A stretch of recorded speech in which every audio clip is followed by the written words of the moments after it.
श्री राम जय जय राम, श्री राम जय जय राम, श्री राम जय जय राम, श्री राम जय राम। हे भक्तों, श्री रामचरितमानस के सुंदरकांड में गोस्वामी तुलसीदास जी द्वारा सद्बुद्धि और बुद्धिहीनता के बीच सदा से चल रही द्वंद्व को लंका में रावण और उसके रानी मंदोदरी के बीच संवाद के द्वारा बहुत ही विलक्षण भाव से प्रस्तुत किया गया है। किसी ने सत्य ही कहा है कि विनाश काले विपरीत बुद्धि। यही बात मंदोदरी रावण को समझाने का असफल प्रयास करती है। वह कहती है कि सीता आपके कुल रूपी कमलों के वन को दुख देने वाली जाड़े के रात्रि के समान आई है। हे नाथ सुनिए, सीता को लौटाए बिना शिवजी और ब्रह्मा भी आपकी कोई सहायता नहीं कर सकते। राम बाण अहिगन सरिस निकर निशाचर भेक। राम बाण अहिगन सरिस निकर निशाचर भेक। जब लगी ग्रसत न तब लगी जतनु करहु तजी टेक। हे तुलसी जतनु करहु तजी टेक। गोस्वामी जी आगे कहते हैं कि मंदोदरी रावण को प्रभु श्री राम के अमोघ बाण के प्रताप से अवगत कराने का प्रयास करती है और कहती है कि श्री राम जी के बाण सर्पों के समूह के समान हैं और राक्षसों के समूह मेढक के समान। जब तक वे उन्हें ग्रास नहीं कर लेते अर्थात निगल नहीं लेते, तब तक हे स्वामी अपना हठ छोड़कर इसका उपाय कर लीजिए। श्रवण सुनी सठता करी बानी, बिहसा जगत विदित अभिमानी। सभय सुभाव नारी कर साचा, मंगल महु भय मन अति काचा। जो आभई मर कट कट काई, जियहि बिचारे निशिचर खाई। कम पहिलो कप जाकी त्रासा, ता सुनारी सभित बड़ी हासा। फिर गोस्वामी जी कहते हैं कि मंदोदरी की ऐसी नीतिपूर्ण वाणी सुनकर वह मूर्ख और जगत प्रसिद्ध अभिमानी रावण खूब हंसा और बोला कि स्त्रियों का स्वभाव सचमुच ही बहुत डरपोक वाला होता है। मंगल में भी भय करती हो, तुम्हारा हृदय बहुत ही कमज़ोर है। यदि वानरों की सेना आती है तो इसमें बुराई क्या है? बेचारे राक्षस उन्हें खाकर अपना जीवन निर्वाह करेंगे। लोकपाल भी जिसके डर से कांपते हैं, ऐसे बलशाली राजा की स्त्री इन छोटी छोटी बातों से डर जाती है। यह तो बड़ी हंसी की बात है। अस कहि भी हंसे ताहे उरलाई, चले सभा ममता अधिकाई। मंदोदरी हृदय कर चिंता, भयउ कंत पर विधि विपरीता। बैठे सभा खबर असी पाई, सिंधु पार सेना सब आई। बुझसी सचिव उचित मत कहूँ, ते सब हंसे मस्त करी रहूँ। जिते हूँ सुरासुर तब श्रम नाही, नर बानर के ही लेखे माही। गोस्वामी जी कहते हैं कि अभिमानी रावण ने इस प्रकार से मंदोदरी को सांत्वना देकर और हंसकर उसे हृदय से लगा लिया और ममता व स्नेह दर्शाकर सभा की ओर चला गया। परंतु मंदोदरी चिंतित हो गई, यह सोचकर कि ऐसा लगता है कि मेरे पति पर विधाता ही विपरीत हो गए हैं। जैसे ही रावण सभा में जाकर बैठा, वैसे ही उसे तुरंत सूचना मिली कि शत्रु की सारी सेना सागर के उस पार आ चुकी है। फिर रावण ने अपने मंत्रियों से विमर्श करते हुए उनसे उनकी सलाह पूछी। इस पर सभी हंसने लगे और रावण को कोई भी प्रतिक्रिया नहीं देने की सलाह दी। वे कहने लगे कि आपने देवताओं और राक्षसों को बिना किसी परिश्रम के ही जीत लिया, तो फिर इन वानरों और मनुष्यों का कहना ही क्या। सचिव वैद गुर तीन जो, प्रिय बोलहि भय आस। सचिव वैद गुर तीन जो, प्रिय बोलहि भय आस। राजधर्म तन तीन कर, होई बेग ही नास। है तुलसी होई बेग ही नास। फिर तुलसीदास जी नीति की बात बताते हुए कहते हैं कि मंत्री, वैद्य और गुरु ये तीन यदि अप्रसन्न होकर या भयवश या फिर लालचवश हित की बातें नहीं कहकर केवल प्रिय लगने वाली बातें ही कहते हैं, तो क्रमशः राज्य, शरीर और धर्म इन तीनों का नाश हो जाता है। यहाँ गोस्वामी जी के कहने का अर्थ है कि मंत्री को सदैव ही प्रजा और देश के हित की ही बात करनी चाहिए। यदि वह ऐसा नहीं करता है और लालचवश केवल राजा की ही चापलूसी करता है, तो उस राज्य का या देश का नाश होना तय है। इसी प्रकार वैद्य और गुरु को भी हर हालत में सत्य वचन ही बोलना चाहिए। सोई रावण कहूँ बनी सहाई, स्तुति करहि सुनाई सुनाई। अवसर जानी विभीषणु आवा, भ्राता चरण शीशु तेहि नावा।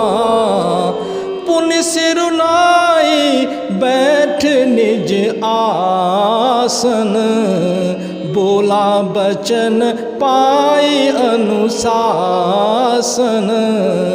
जो कृपाल पूछहूँ मोहि बाता, मति अनुरूप कहूँ हित ताता।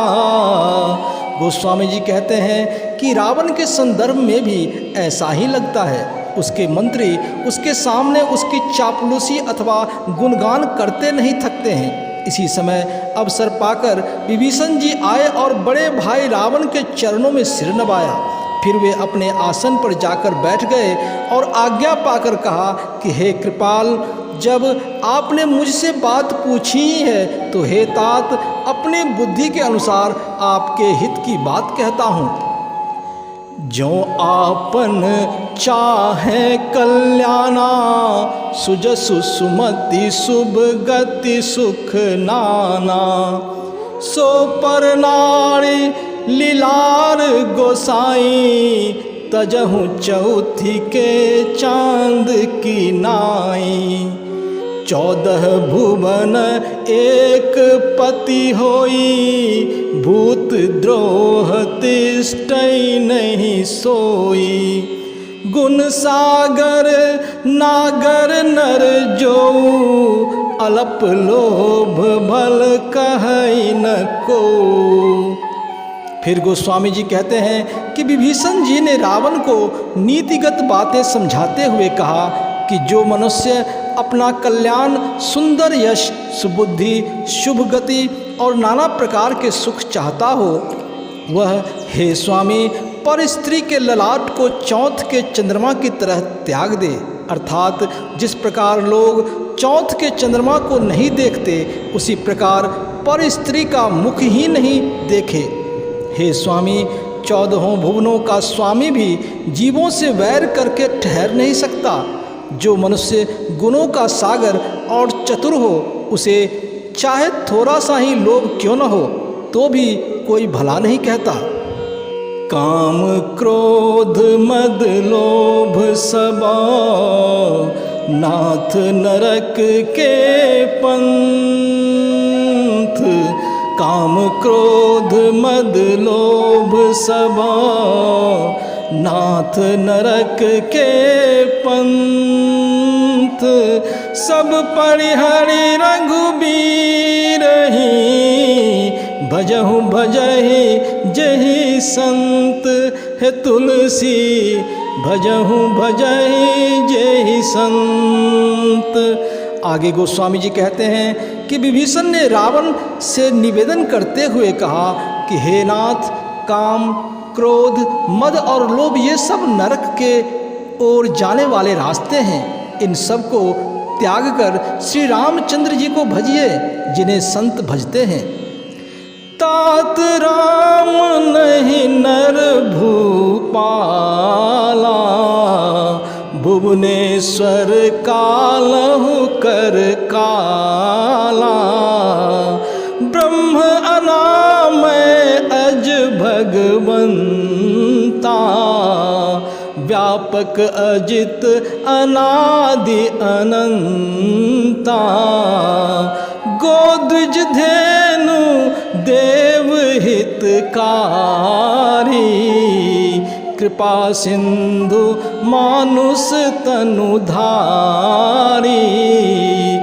जन रंजन भंजन खल ब्राता वेद धर्म रक्षक सुनु भ्राता। फिर गोस्वामी जी कहते हैं कि रावण को प्रभु श्री राम की प्रभुताई बताते हुए विभीषण जी ने आगे कहा कि हे तात, राम मनुष्यों के ही राजा नहीं हैं, वे समस्त लोकों के स्वामी और काल के भी काल हैं। वे संपूर्ण ऐश्वर्य यश श्री धर्म वैराग्य एवं ज्ञान के भंडार भगवान हैं। वे राग द्वेष से पड़े अजन्मा व्यापक अजेय अनादि और अनंत ब्रह्म हैं। उसी कृपा के सागर भगवान ने पृथ्वी ब्रह्मा गौ और देवताओं का हित करने के लिए ही मानव शरीर धारण किया है। हे भाई सुनिए, वे सेवकों को आनंद देने वाले, दुष्टों के समूहों का नाश करने वाले और वेद तथा धर्म की रक्षा करने वाले हैं। ताहि बयरु तजि नाय माथा प्रणतारति भंजन रघुनाथा। देहुनाथ प्रभु कहु बैदेही भजहु राम बिनु हेतु सनेही। शरण गए प्रभु ताहु न त्यागा विश्वद्रोह कृत अघ जहि लागा। जासु नाम त्रय ताप न सावन सोई प्रभु प्रगट समझुजिय रावण। फिर गोस्वामी जी कहते हैं कि विभीषण जी ने आगे कहा कि हे भ्राता, वैर त्याग कर उस कृपा निधान के आगे सिर नवाइए। वे शरणागत का दुख हर लेते हैं। हे नाथ, उन प्रभु को जानकी जी दे दीजिए और बिना किसी कारण स्नेह करने वाले प्रभु श्री राम को भजिए। कहते हैं जिसे संपूर्ण जगत से द्रोह करने का पाप लगा है, शरण में जाने पर प्रभु उसका भी त्याग नहीं करते। जिनका नाम तीनों तापों का नाश करने वाला है, वे ही प्रभु मनुष्य रूप में प्रकट हुए हैं। हे रावण, अपने हृदय में इन बातों को धारण कर लीजिए। हे भक्तों, श्री रामचरितमानस के सुंदरकांड का यह भाग जीवन को निर्मल बनाने वाली एवं सुख प्रदान करने वाली नीतिगत बातों से भरा है। मंदोदरी और विभीषण जी दोनों रावण को प्रभु श्री राम शरण की महिमा समझाने का प्रयास करते हैं, पर वह अभिमानी रावण अपने अहंग में चूर रहता है। हे भक्तों, प्रभु कृपा पाने के लिए मनुष्य के अंदर दया, विनम्रता एवं संपूर्ण समर्पण का भाव होना चाहिए, परंतु इनमें से कोई भी गुण रावण के अंदर नहीं था, और यदि कुछ था भी तो उसके मिथ्या अभिमान ने उसे ढक रखा था। सुंदरकांड में आगे का वर्णन हमारे आने वाले वीडियो में दिया जाएगा। अतः आपसे निवेदन है कि आप मेरे इस चैनल को सब्सक्राइब कर लें और बेल आइकन जरूर दबाएं, जिससे कि आने वाले ऐसी ही वीडियो का नोटिफिकेशन आप तक आसानी से पहुंच सके। जय जय श्री राम, जय जय बजरंगबली।